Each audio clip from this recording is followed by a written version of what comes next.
I've got a few, but I think the Hmm. most important would be that as a Canadian, the Canadian government has got a great website that too few travelers visit before they ever go on a vacation.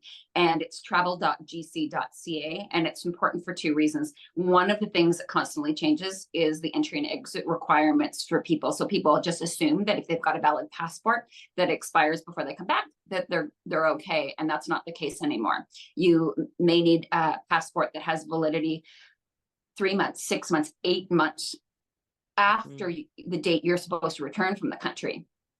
You might need an ETA, an electronic travel authorization, and more countries are doing this soon.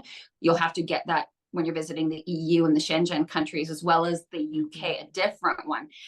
You may need a visa.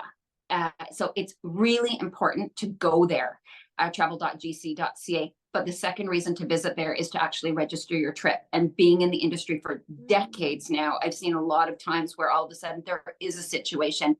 It could be political unrest. It could be a natural disaster. I remember one in September when there was a really awful hurricane that hit Cabo.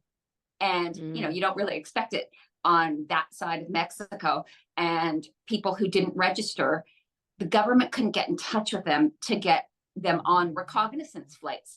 Had they registered their trip, they would have been contacted and they would have been able to get on some of the flights that were coming out of wherever they happened to be. But there were people that were heading to Guadalajara, Mexico City, just a mess. So I really encourage people to take the 3 minutes it takes to actually register. Some people don't want to do it. They feel like it's government kind of spying on them. The reality is they don't care unless there's a situation that they want to help you with. Yeah. Wow. Great advice. I've never thought to do that before for any of my trips. Okay. Yeah. I have multiple at any given time.